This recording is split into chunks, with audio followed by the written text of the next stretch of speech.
Professor or Priest Robert Langdon. The world's greatest, deadliest assassin, John Wick. Wait a minute. Wait a minute. No picture of Otto 1? Well, there's his robotic arms to prove it, but no sign of a picture of him. I know. What does these three dudes have in common? I know one important thing.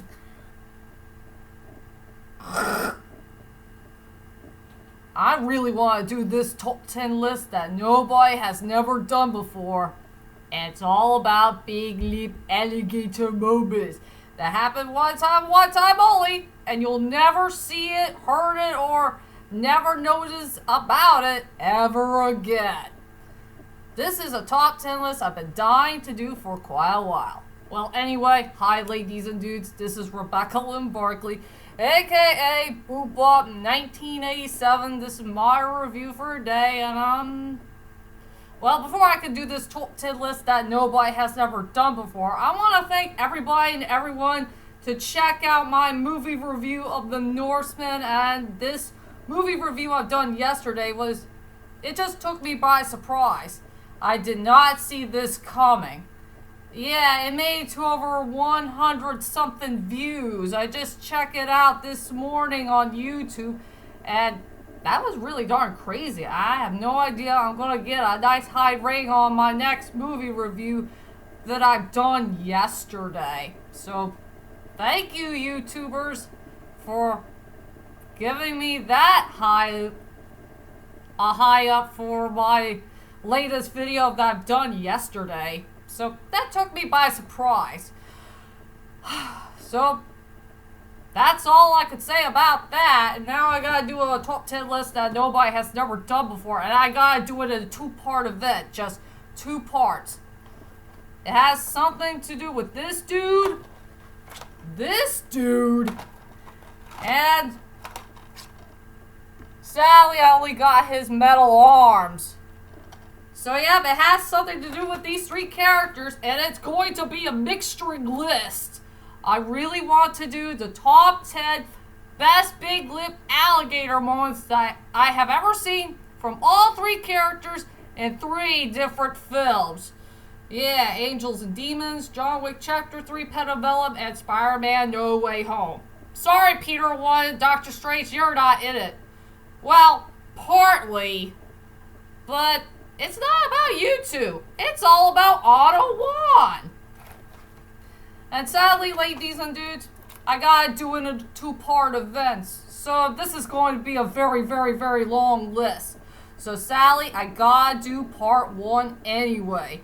So without further ado, ladies and dudes, I gotta go ahead and tell you about my top 10 best Big Lipped Alligator moments that I have ever seen from these 3 characters from 3 different films.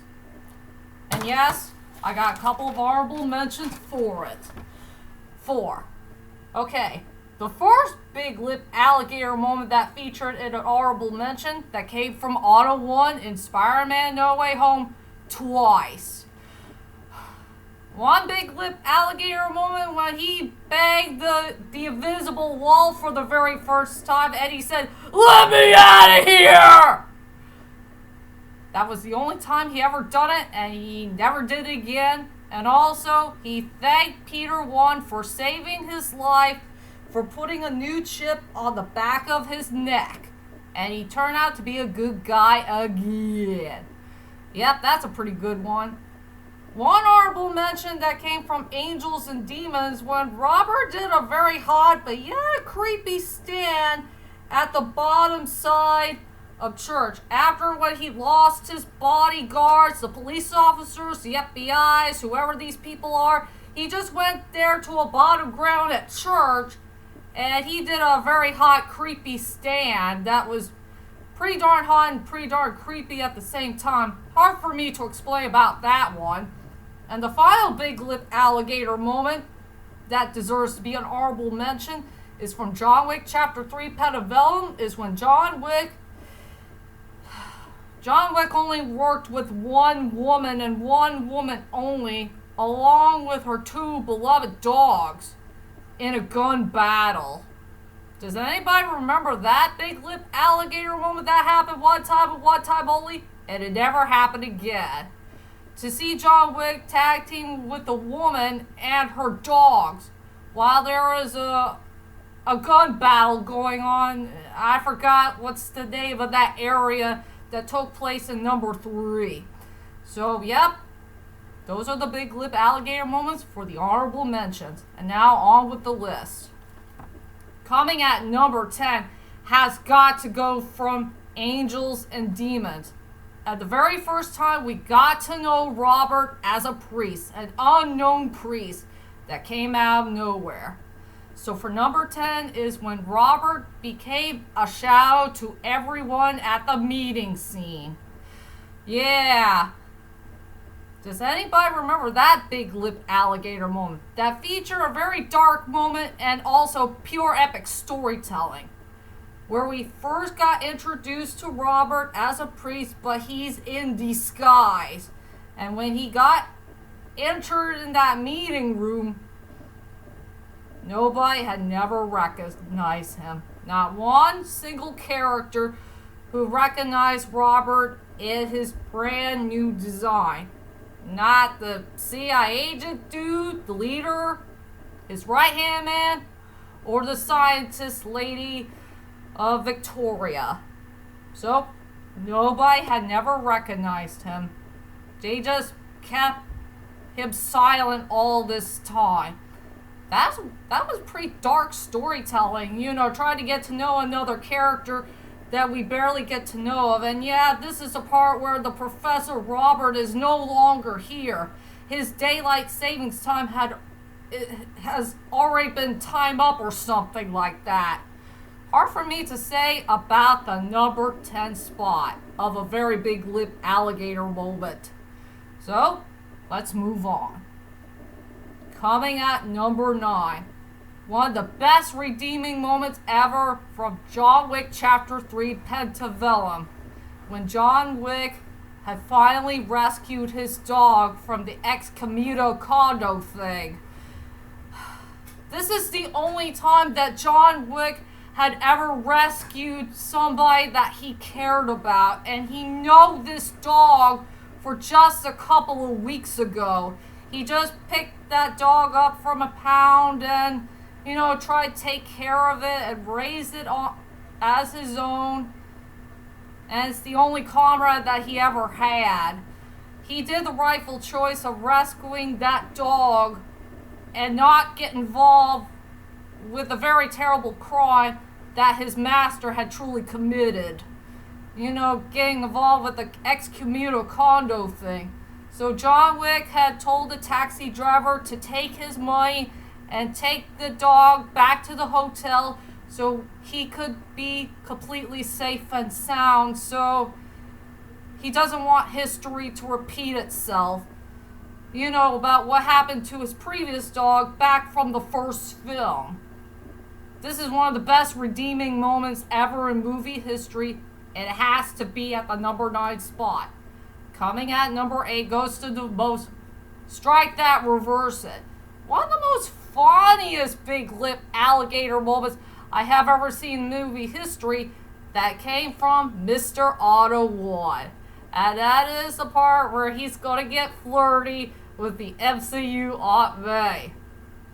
It's a really funny scene, and this is the only time where Otto 1 is going to get to know a woman. Someone who's way more different than his beloved Rosie. Who doesn't remember that moment where they say to each other, "Thirsty?" "Oh yes, I'm thirsty." "Fresh water or salt?" "Because you're an octopus." "What?" "Fresh water it is." I love that funny Big Lipped Alligator moment. That was the only time that Otto tried to get to know this lovely lady. And he never talked to her ever again. And that was a pretty darn sad shame because I really want to see a good chemistry between those two. And maybe there might be some way they can be a couple. A non-MCU dude and an MCU woman. They are a perfect match, don't you think? That's why it has to be at number 8. Coming at number 7 is another Big Lipped Alligator moment that I ever found from Angels and Demons. And that was the only time that Robert did do something with a gun. And the only time he ever done it in his whole entire life, but he used the gun in the rightful direction. So coming at number 7 is when Robert used a gun to find a way to break a big, huge window. Yeah, it's up to him to save himself and this young bodyguard kid from being trapped in one of those librarian areas from... Yeah, since the power went out for some unknown reason and they're trying to get some oxygen for themselves.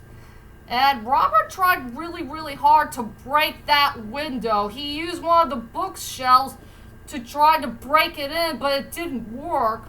So he had decided to use a gun and put like tiny bit of holes here and there in the window with some of the bullets.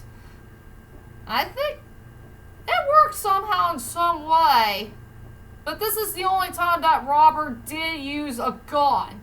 And he never used it again since. Not in the later on parts of those Robert Langdon chapters. Well, if you know that scene, you'll know what I'm talking about. And yeah, the part with them being trapped in that library area, it was one of the most scariest scenes in the whole entire movie. That's for sure. And that's why it has to be at number 7. And finally, coming at number 6, and we gotta wrap this up so I could do part 2 tomorrow. So for coming at number 6 in John Wick Chapter 3 Parabellum, there's a crazy Big Lipped Alligator moment that featured in the library, and it featured a giant dude and a librarian book.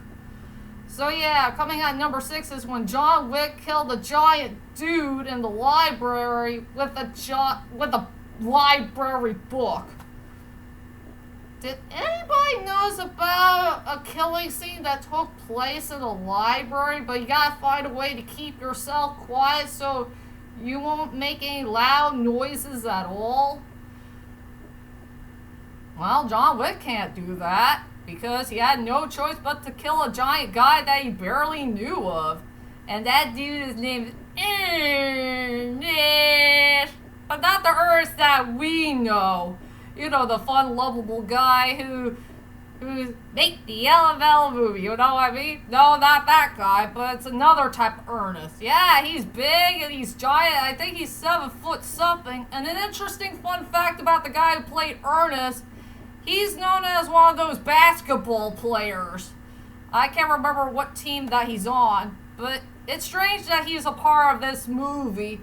And yeah, those two had a fight in the library, and this giant guy used some knife to hurt John Wick in the shoulder, and yeah, he just hurt him so badly, and John Wick had no choice but to kill the dude with a library book. Weird thing to say, huh, ladies and dudes? And we gotta go ahead and wrap up part 1. And I have to... Yeah, John Wick killing a giant dude in the library with a library book has to be at number 6. And I'm done with part 1. And I'll be back for part 2. So, to be continued.